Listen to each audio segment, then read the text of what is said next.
Welcome to The Solar Coaster, a podcast about the ups and downs of the Australian solar industry, brought to you by the technical team at Supply Partners, with host Wade Allen and technical guru Andrew Thomson.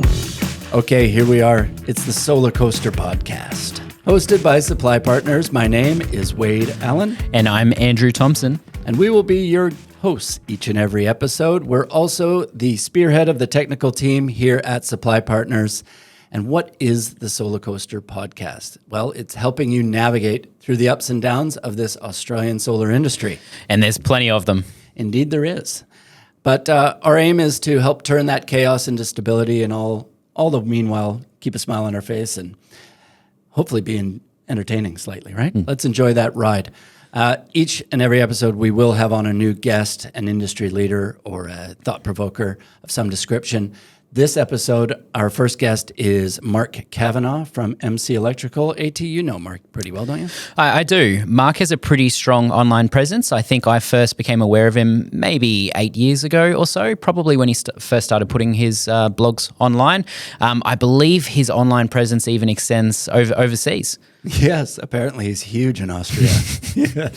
So we're going to be talking to Marky about energy storage, both in a residential and a commercial space. We will also cut to Warwick Johnston from SunWiz. He's going to give us an update on the market right now, give us some data points. And at the end of the day, I think what we're trying to achieve here is to bring value to the solar installers and retailers in Australia and help improve your business and even make that transition from being just a solar business to an energy business. I also want to make note that this is not just being recorded with audio, but also video, and we will be uploading it to YouTube. I promise we don't just have radio faces. And if you'd like to see Mark, then you'll be able to have a look at that as well. So what do you say, Andrew? Should we pop on in? Let's go for the ride. Indeed. Off we go. Well, here we are.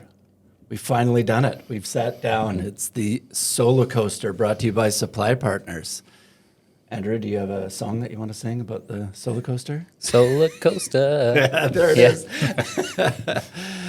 Today, being episode 1, we are going to be talking about the state of energy storage in Australia, both in residential and commercial. But also, we're just going to have a general chat about changes in the market, things that we're seeing, new products that are coming on the market, and we'll just have a general chat about all that. And maybe where we see things moving in the future, and hopefully making it easier on everybody, from right from the distributors through to the retailers and eventually the customers. And our guest today is no one doesn't know this guy. Like, come on, right? Hamming it up a little bit there, but yeah. Yeah, come on. So Mark Cavanagh from MC Electrical, thank you for coming in, buddy. Thanks. It's a pleasure. Yeah, no, well, thank you. It's great. And for those who don't know Mark, Mark is he's a bit of a legend in the industry. He's up here in Queensland, and I think it's probably best if we just kind of let everyone know exactly where you came from and what you're up to, Mark. So, were you born up here? I was born in Brisbane. Yeah, sort of grew up in Cairns, but then came back down here. So I've been here, most of my life. So. Yeah, nice. And how did you get into being an electrician first off, and then solar? How did that all happen for you? Yeah, okay. So straight out of school, I actually quit school early because I hated it, and went and did Prevo to do an electrical apprenticeship, and ended up getting a job with Sequeb, who's now Energex. Oh yeah. So that was a pretty good job, but so that's kind of how I started. And I left there and kind of travelled and did a lot of sort of electrical work around the world, and ended up back in Brisbane after that. So, yeah, right on. And so solar has been your main thing, or is it just part of what MC Electrical does? Yeah, now it's our main thing, and that's really why we started was to do solar. Yeah. I guess I called it MC Electrical. I get this question a bit. Everyone calls us MC Solar. I probably should just rebrand. But I called it MC Electrical because I started off working with sales companies, and I just wanted to point out we're electricians. We're not. That's a good call. Not sales guys. Yeah. So yeah. Well, and also you don't want to pigeonhole yourself as well. Sorry for anybody that has done that already, but the industry does evolve, and we are evolving right now. Like Yeah. this whole episode's about energy storage, so people are going to associate batteries with solar for the most part, but it doesn't necessarily need to be part of it. So, it's a good call on your part for just MC Electrical, I think. So, how did it all start out for you? Was it just you, one man in a van? Yeah, it was. So I started off subbying for sales companies, like I was saying, and so week one I brought one bloke on, and it was me and him up on the roof. Week two, and I think week 10 we had 50. No, it wasn't that bad. It was just really rapid. Like there's just so much work out there. What year? So that was 2009. I started MC Electrical. Yeah. Yeah, so, right. Yeah. Things have changed a bit since then. Yeah, it was pretty crazy back then. Yeah. No one knew what they were doing. We were just making it up as we went along. And to be honest, we just grew far too quickly. And I was just throwing blokes on roofs that I probably shouldn't have been doing, just to try to keep up with the workload. Yeah. But we kind of got out of that subcontract model, installing for others in 2012, maybe 2013, and started only, selling, learning how to start up a sales company and only installing what we sell. And where are you at now? How many installers do you have? How many staff total? Yeah, it's around about 40 total. So I think Yeah. it's a bit over 20 installers. Sort of doing 4 installs. We probably should be up to 5 installs a day. That sort of, yeah. Hey, those are some good numbers. Yeah, it's good. Yeah, not too big, but it's big enough that I can have managers, so I don't have to be there. I can come here and hang out and do fun stuff. Yeah, well. right. So was the turn in your business, you mentioned around 2012, 2013, when the 44-cent feed-in tariff stopped? Did your business kind of come to a halt overnight, or what happened there? Yeah, big time, yeah. We lost contracts with the sales companies that we were installing for, and it was hard. I was just letting really good guys go, and then I just knew that these sales companies could do it, and they had no idea what they were doing. And I knew I could build a really good solar company, and a really honest one. We didn't have to rip people off because solar's such a good thing. You don't have to be dishonest about it. Yeah. But that was hard. It was a hard, probably 12 months. But we had made money because in the early days, so I'm just like, no, we're going to do this. We're going to turn into a good solar sales company, I guess. So. Yeah. One thing that I respect that you've done, and I want to touch on it a bit, is you've decided to become a bit of an educator as well as just a solar retail company. So you have your blog, which is fantastic. You do product reviews. You do other things like updates. I read one that was about what to do if your panels get smashed by hail. Yeah. Shout out to Springfield. It's like the epicenter for hail in Queensland. Right. You also have your YouTube channel where you do similar things to your blog in educating people. And then just recently you've started a whole series. I guess this is also targeted at your customers called Know Your Solar. And you're just kind of helping people understand all the ins and outs of that. So what made you decide to go down the path of being an educator? Look, I think it was probably that I don't want to be a sales company, and we want to be smarter than that. And obviously, it's marketing, so it's content marketing, a soft way of marketing without all the slime in it. It probably turned into a lot bigger than that because I spend probably an unreasonable amount of time researching stuff, and which lifts my skills. I get better. The business gets better for it. At the same time, but it works really good. It's really warm when customers come and see us, and they've come up the YouTube channel or the blog. They kind of know us and trust us to start with, so it works well in that sense. Yeah. Well, as a technical distributor, we know exactly what you're talking about. Yeah. It's Andrew does that all day long too. He's just the same as you. He's always researching, getting to know every product, and then helping the rest of us understand it as well. I guess I found we all learn differently, and I found that if you give me an instruction manual, I can read it. I probably won't absorb it, but if I can, I guess, unbox the product, talk to electricians who've used it, what do they love about it, just actually having the hands-on gives you a whole different approach, and then it helps with selling it. Yeah. And what I find more is just not believing anything you're told by the manufacturer. Testing it, testing the heck out of it yourself, and you kind of find some interesting things over the years. Indeed. And you said that it helps with your reputation. I just want to give you a little pat on the back. We saw yesterday that Solar Quote's #1 installer is MC Electrical. Yeah. Thanks. Congratulations. That's awesome. Thanks. Yeah, we've been up there for a little while now. So, that's a pretty good thing. It's basically based on customer reviews. Yeah. So, there's that front end sales part of the business, but I think we really focus really heavily on install quality. That's kind of our game. With four Sparkies in the office, we're really technical based and making sure that our guys are like. My aim is just to get the best possible solar on as many roofs as possible. But the best solar comes first, and the many's the difficult part. So yeah, no doubt. And when I know what it's like to put yourself online. It's you open yourself up to trolls. Yeah. So have you had any blowback from putting yourself out there?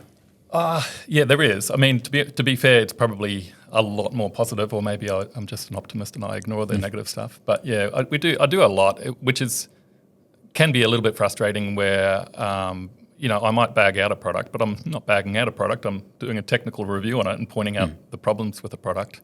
And then I can understand there's a sales guy somewhere in Australia that really hates the fact that I just criticise their product. Yeah.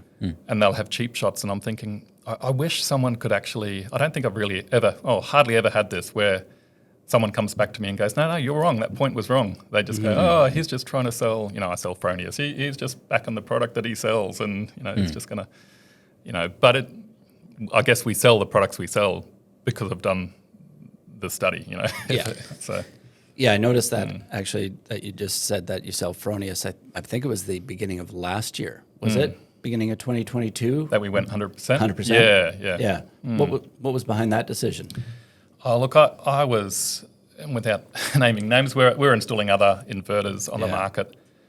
And I've done a lot of comparison side by side where I'll get, 6 kilowatts on the roof, up on my warehouse roof compared to 6 kilowatts, and putting two different inverters, Fronius versus something. Yeah. And just in so many different ways, Fronius just works better. Okay. And I just figure it's $500 more, as well as warranty, and we don't have as many warranty problems with Fronius as any other inverter that we've dealt with. I think we've done 3,500 Fronius inverters or something. Wow. And we get hardly anything compared to even the inverters that we've done a couple of hundred of. Yeah, right. So I just thought, I know it's the best, so why do we offer second best? Well, it worked out. You got the Advocate Award last year, did you not? Yes, yeah. Congrats on that as well. Yeah. So you've done 10 of your Know Your Solar YouTube videos. Yep. Is there more in that series? Yeah, there will be. So that really came about because it was like we've got a couple of people in after-sales support, and we were getting the same questions over and over again. And I thought, well, to make it easier on them, but also to make it a better customer experience, we just answer those questions in video. I think that's really, really helped. So I guess any other questions that come up that we find that we're answering over and over again, they'll just naturally grow. So yeah, right. Do you have anything planned after that, or are you just sticking with that for now? Oh, you do? Yeah. So thanks for asking, because I want to say this, because that way I have to commit to it. Yeah, exactly. So I want to do over the wall. Yeah, I want to do an install series where I jump out with my guys on the roof and record them. Installing a tile bracket. How do you do a cable run through a ceiling? How all the things that we've learned about being anally retentive about installing solar, and putting that out there, which would be good. Well, first, it would be training for our new guys that come in. We're always getting new apprentices in, and we can show them this is the way, this is the standard, this is how we do it. So to document that, but I think it'll be good for installers generally. One thing I will say is one of the brand of mounting systems that we sell, they brought out a universal mounting clamp for that product, and a lot of installers actually struggled with fixing that product. Now, this manufacturer had PDFs, install manuals around how to actually use it, and still people struggled. One day, we took our phone out to the car park, grabbed an installer who'd come to pick up their order, filmed a quick 3-minute video, and I tell you what, did that change everything. Yeah, Suddenly exactly. installers didn't have the same issue. So it just has a different cut through than documentation. Yeah. And we've written a really extensive sales documentation, technical sales documentation for the sales guys when they're designing systems. We try to do that with the installers. I think you're right. It just doesn't get. That's not how I consume information either. Yeah, It's YouTube. yeah. So, Exactly. So yeah. Yeah. Oh, I'm the exact same way. Reading. Yeah. I don't know if people will actually read in the future. So we kind of talked about it earlier, but 10, 12 years ago, the industry was so different. Like we had 250 watt panels, we had inverters that barely had monitoring in them. We didn't even have export limits or energy meters or anything like that. We didn't even have rules about DC cables at roofs. Like it was just. Yeah. It was the Wild West. DC cable. It was just AC cable we used. Yeah. Yeah. No doubt.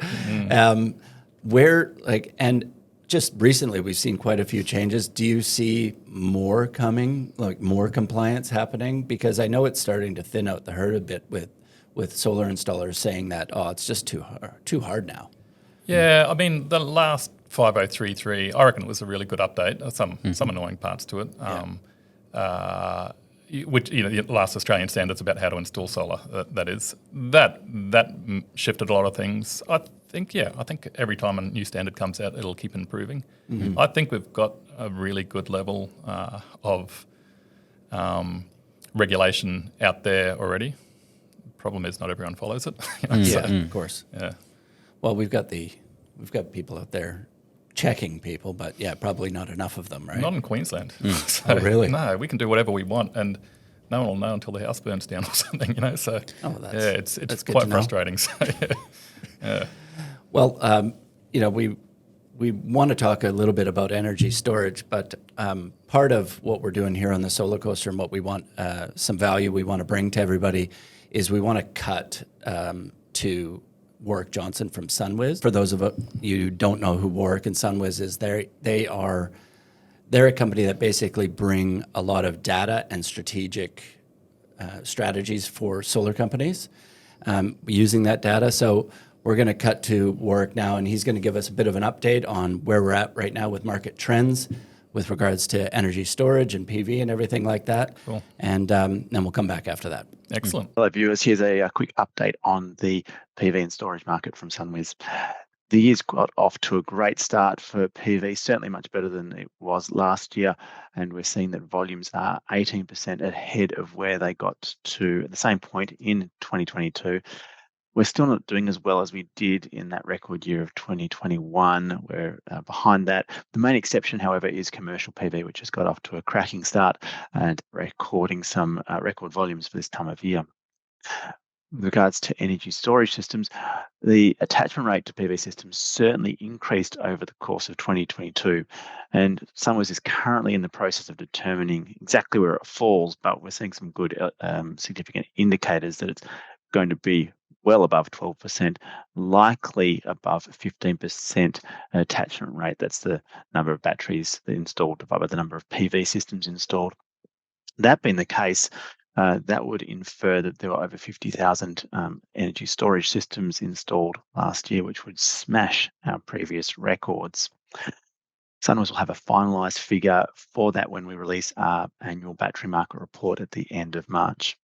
It is too soon to say that how that's playing out in 2023, though we hear that consumer confidence may be impacting uptake of battery systems.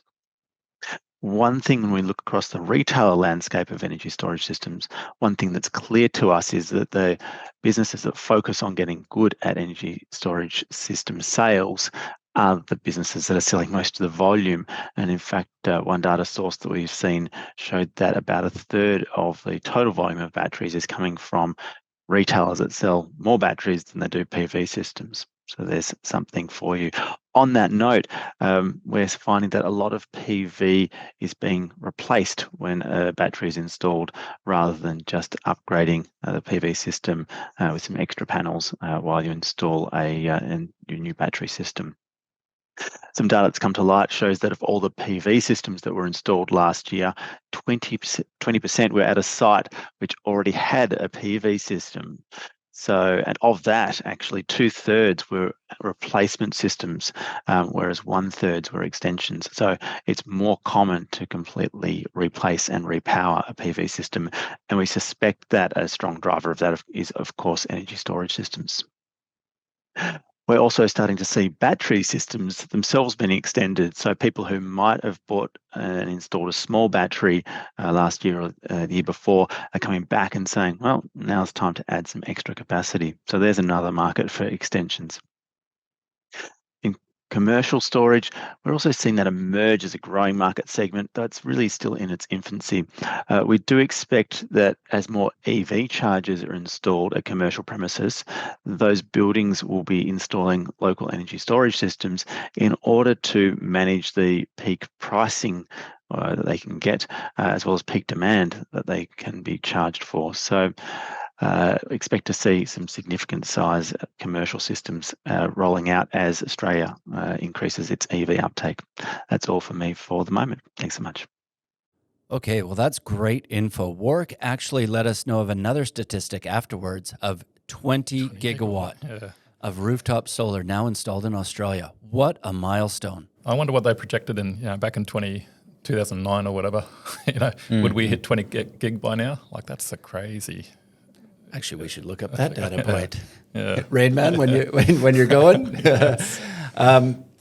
But you know, like the technology curve where it's like you've got the first 2% of those innovators, and they're the people that will they got more money than brains. They just want the newest, brightest, glossiest, what have yous.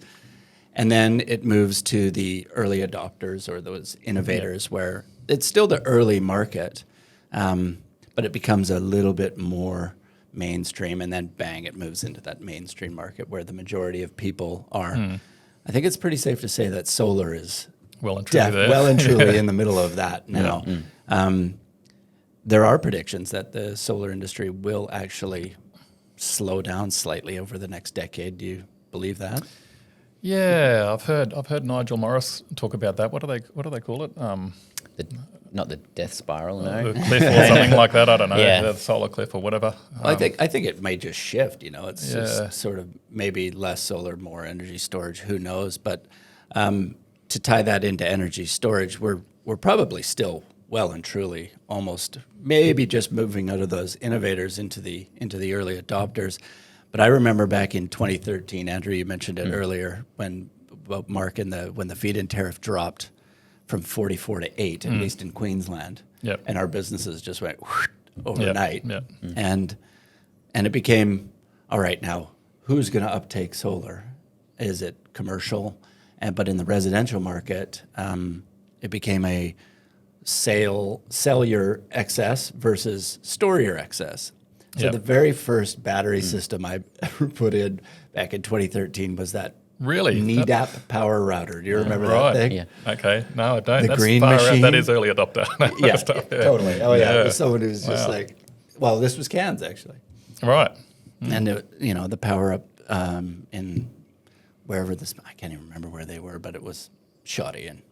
But, right. Okay. Yeah. Can you remember back to the first battery system you put in? First battery, we have been really conservative with batteries. Okay. So I played around with GCL battery when they came out, like in my workshop, and I played around with LG and a few other batteries in the office. But I think the first battery we put in, I just waited till Tesla came out with their Powerwall. We might have done 1 or 2 LGs before that. And we did a couple of Fronius batteries back in maybe 2015 or 2016, probably 2016. Yeah, right. But I was really conservative. I'm not the early adopter in the sense that I've got a warranty for 10 years on that thing. In all fairness, I should have tested the NEDAP a little further because it was a pile of shit. If I recall, like, weren't there gaps? Dutch. And then there were gaps big enough to let geckos in to like short circuit it, and I think the IP rating was its undoing. I believe. Yeah, it was a nightmare. Yeah, no, that was funny, but. I think we were listening to something recently, and they say, the 5 reasons why most homeowners are adding batteries these days are, I want to reduce my bill as much as possible. So that, back in those days with the 44 cent, you could actually nil out someone's bill. Now that's virtually impossible without storing it in some capacity. Or they want resilience from the grid. They want if it goes down, they want to be able to back it up, and also from ever increasing power prices. Yeah. And there's people that are just like, they want to take it to the man. Screw those DNSPs, right? Mm-hmm. And then people, you're already there putting solar on my roof. We might as well get it all done at once. Let's put it in now. And then there's the keeping up with the Joneses. Like, you guys are still very active out there right now, and you say you've been conservative about it, but what do you see on a day-to-day? Like, who's asking you for batteries? Yeah. So I think only in the last year we've got serious about batteries. We put pricing on our website and stuff, and we had a proper pricing structure. Because I reckon before that it was like 99 people would ask for, or 100 people would ask for a battery. 99% of people were scared off about the price. Yeah. I think that's switched, that there might be 95, like there might be 5 out of the 100 or 10 out of the 100 that are a little bit more interested because a battery isn't a great economical purchase, You're not going to save a bucket load of money on your power bill with it. People do it for other reasons, and I think if you're upfront with people about that, there's a small percentage of people that go, I don't care, I just want a battery, I like technology, want to screw it to the man, like you said, or probably the higher percentage is they've got 20 grand to spend on not having a blackout ever again, So yeah, it's a good flex when everybody's out of power and you still have the lights on. Yeah. And so what do you think is going to be the facilitator to getting us, like right now it's at 15 to 17% attachment rate. What do you think is going to get us into that majority market? What's going to be, is it going to be a rebate, like a federal rebate, or is it going to be the price of it coming down, or new technology? What do you think? Yeah, 15 to 17% of people that install solar put a battery on it. Is that what you're saying? Yeah. That's crazy. It's a lot. I never knew that. So, yeah, I don't know. So rebates, I don't love the idea of rebates. No. Because every man and his cowboy will get out there and Indeed. and install rubbish. But I guess rebates would be fine if every job was inspected. That would probably lift the game a little bit. Probably what I see, I don't know that prices. I don't have a crystal ball, but I can't see prices going down enough to make it a really good financial purchase. Not in a hurry anyway. But I think what will be the game changer is when VPP, virtual power plants, sort of kick in and they start. People can participate in VPPs properly. Yep. They're set up properly, and I think that's where you're going to start. They're going to start making financial sense. So I guess that's just another reason why people are putting on batteries, and that could be a big portion of that 15 to 17%. Is I know, like the solar schools program in New South Wales that's going on right now. They're all using Gen 24s and BYD batteries. Yeah, right. And they are participating in that as well. Andrew, you've got some good opinions about VPP. What are your thoughts? My thoughts on VPP is it's available in the market now. It has been for a few years now. Yep. There are people actively participating in virtual power plants, but the feedback from customers typically is that they're just not worth it. They seem good at face value, but then you realise maybe they're stinging you with higher daily supply charges or just catching you elsewhere. I think in the very near future, what we'll find is that at the moment, if you're going to look for an electricity retailer, you're looking at their supply charges, the usage rates, any other kind of fees they'll hit you with, and people are also looking at the feed-in tariff. But the feed-in tariff that they'll pay is also a bit misleading because some of them may pay a higher rate, but then that's capped at the first 10 kilowatt hours a day and then nothing after that. Okay. I feel as though that a virtual power plant rate will just be an addition to the current lineup that will be used when you go and choose your electricity retailer. So you'll buy your battery, you'll have your solar system, and then it will just form a part of which retailer you run with. So I think there's a long way to go, but I feel as though it's not far off. Yeah, okay. And there's a lot of trials. AEMO are doing a lot of trials with VPPs and stuff like that at the moment, right?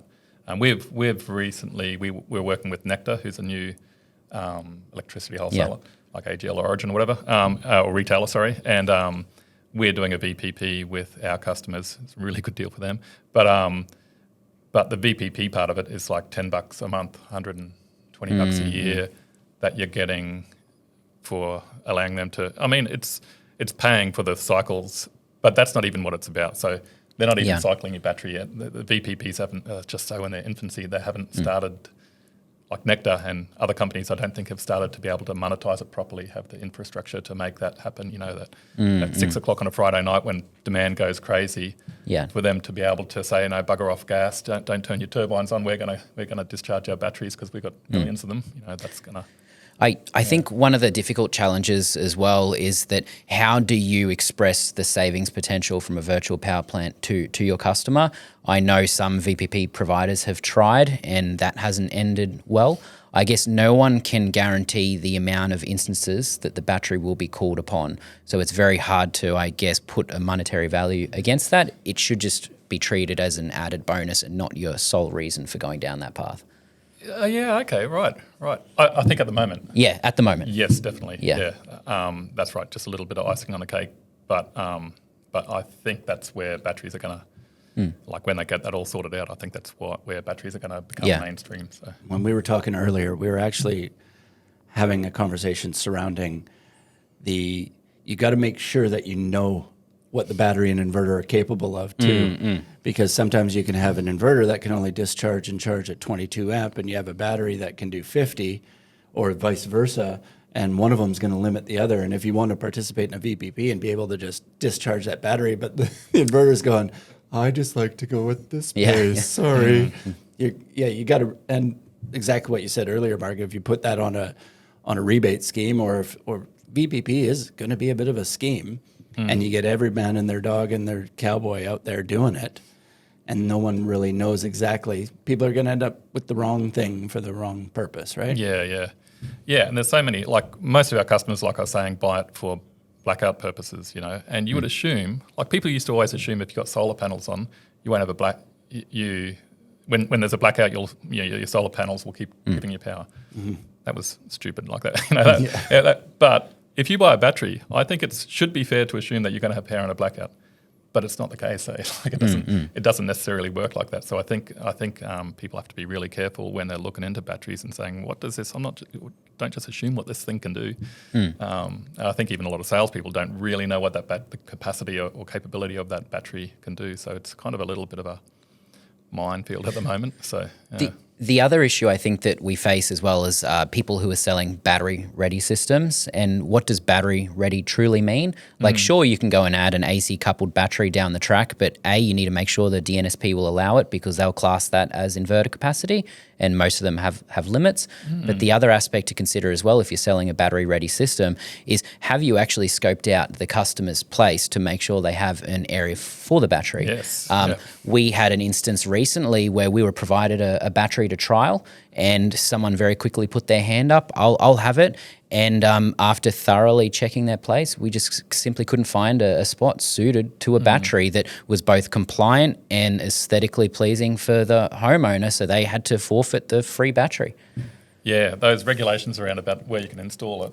And then you throw on top the manufacturer's requirements. For example, BYD, has to have an EVE over it, you know. That's not the Australian standards, that's what BYD says. So, you know, all of those things, that's another minefield. Yeah, no doubt. Is there any size system that you're finding to be like the sweet spot for batteries? For batteries that you're currently installing? Yeah, like I don't know, like every customer is different, but I probably think what Tesla have done, 13 kilowatts, that's roughly a sweet spot, and we do that with Tesla and BYD. Yeah. But quite a lot of our customers will get quite a lot. We don't do that many, but we've had a surprising number that have got a BYD, maybe 13 kilowatt stack, and then they up it to 20 a few months later. So we're probably doing a lot more of the 20s as well. Oh, wow. That's a lot. Yeah. Something that was interesting, I looked into our system before this just to pull out some numbers, and it could just be due to the fact that batteries are becoming more popular and people use supply partners because we are more technical. But in 2020 to 2021 to 2020 to 2021, our battery sales went up I think, 29.4%. And then last year it went up 185%. So it's just like, it's become this massive thing. Yeah. And we've gone from 3 or 4 different batteries to now 9, I think we have on our price list. Like, it's just become such a big part of our business. And I just see it, you know, even though we may still be in that really early market, I just see probably in the next 5 years, it's just going to shift massively. Yeah. And whether that is due to some financial scheme or the price of them coming down or the price of energy going up or those other VPPs will probably be a big one, exactly what you said.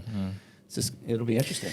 And I think I'm okay to share this, but if I recall last year, the top 2 selling products as a distributor were solar panels, and the third best selling product that we had as a business was a battery. And it wasn't even the cheapest battery in our range. So it just goes to show that there are lots of people installing them, and they're happy to pay a premium for it too. Yeah, right. Those percentages that I actually shouted out earlier were residential. I broke them out because we do a lot of off-grid stuff as well, so that's a completely different battery. Right. But so that was just residential. But speaking of like residential, but now into commercial batteries are something that we're starting to get a lot of interest in. Is that right? Yeah, a lot of calls. There's just been an increase in the number of tenders out there as well, requests for quotations on our end, whether it be for just, obviously that would be a new install, or an off-grid BESS or something like that. Like a lot of times you get these big off-grid things and they've got 2 or 3 generators running. One's actually covering the loads, one's a backup, and one's a backup of the backup. Yeah, sure. And they want to be able to turn one off for a few hours. Like there's a lot of things like that are currently out there. Have you guys seen anything in that space with commercial medium scale?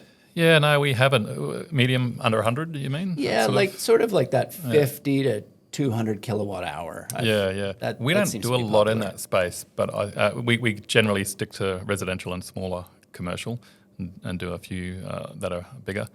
But yeah, I think you're right. That could be a completely different case scenario, right? So peak clipping, you know, so that they're not paying their peak demand charges at lunchtime. Infrastructure, you know, the factory gets bigger and they don't want to have to upgrade the transformer. You know, there's probably a lot of use cases that. There really is. Yeah, you guys do commercial solar though, yeah? We do commercial, smaller commercial. We don't chase the 100 kilowatt jobs, you know. So keep your inverter at 30. Yep. That's what we love. Take the headache out of it. A 30 kilowatt inverter and a 39 kilowatts of panels or whatever. So Goodwe just came out with a 30 kilowatt hybrid inverter, which is going to be pretty interesting. I think everyone's going to eventually go there. Yeah. So that you know, if Fronius goes there and you're still 100% Fronius, I'm sure that'll probably be something that would be of interest to you. Yeah, right? yeah.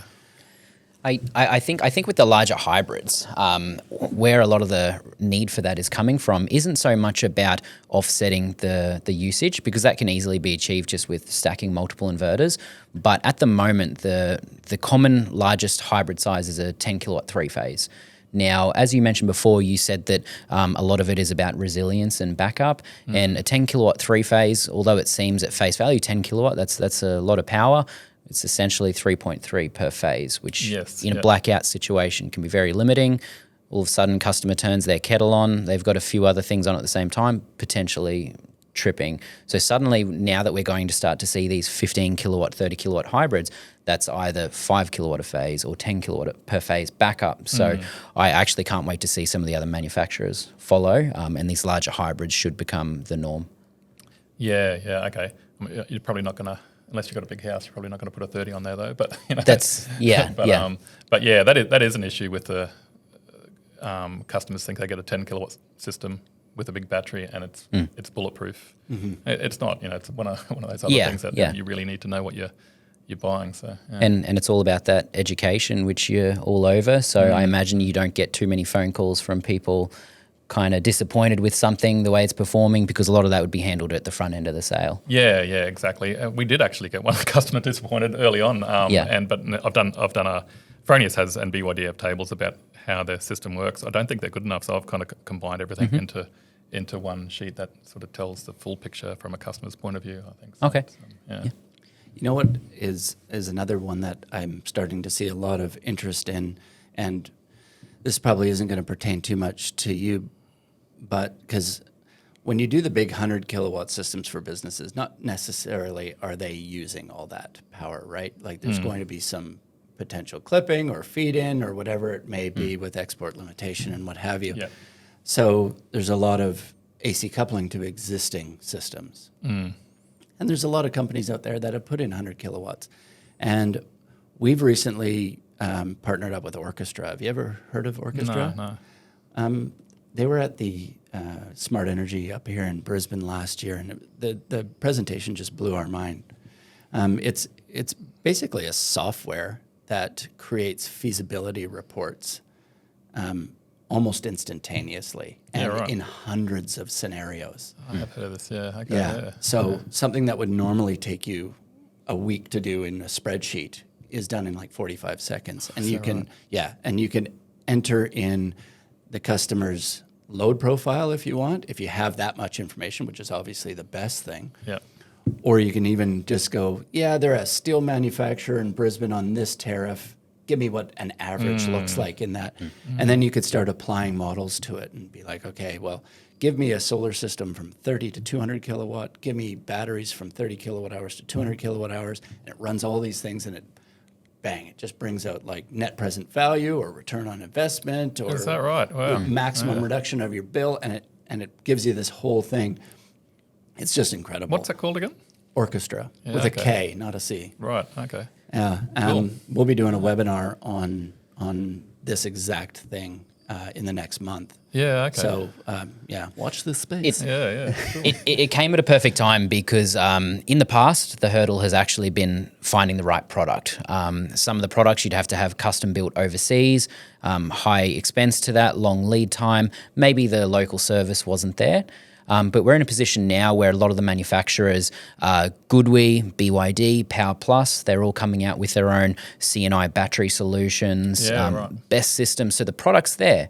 But now the next hurdle is, how do you actually convince your customer that spending all this money is going to be worthwhile? So Without spending a week on a spreadsheet. That's right. Exactly. Yeah. And getting something pretty in front of them that actually is accurate.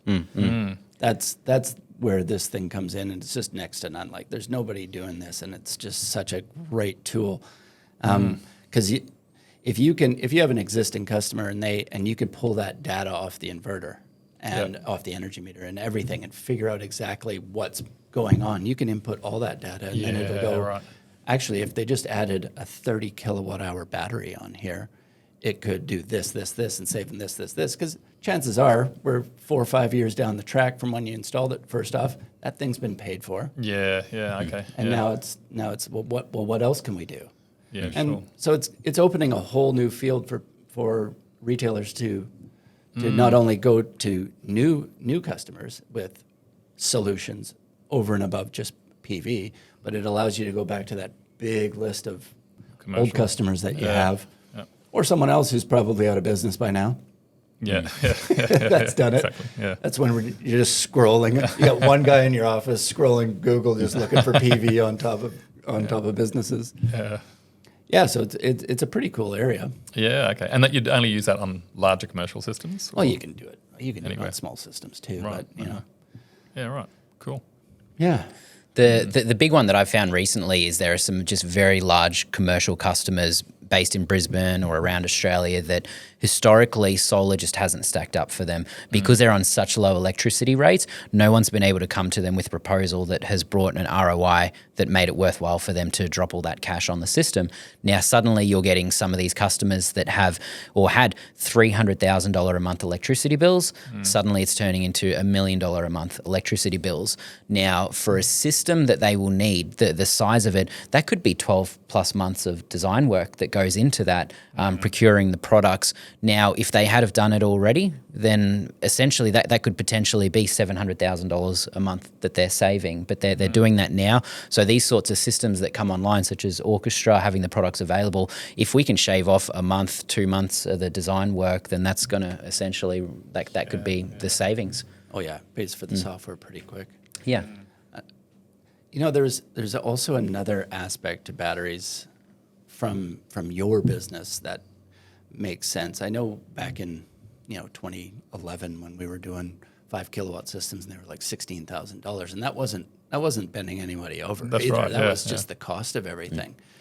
There was some decent margin in there because the actual capital costs were quite high. And if you're working off fixed margins, well, then obviously you're going to make more money out of it. And now everything's moved so far down the line and it's become so competitive in the market, adding back in those higher capital costs of batteries and stuff like that is going to allow yourself to put a little more money in your pocket, hopefully, at the end of the day. So it's no doubt that there's going to be a massive drive from solar installers and retailers to put these things in because it's obviously going to increase the revenue and therefore their profits. But at the end of the day, it's going to be the consumers that choose it.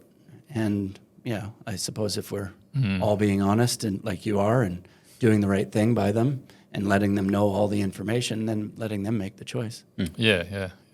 It's like we really need battery technology, and we really need early adopters. We just can't fool people into being early adopters. I think they need to make that call themselves. So no, too right. Yeah.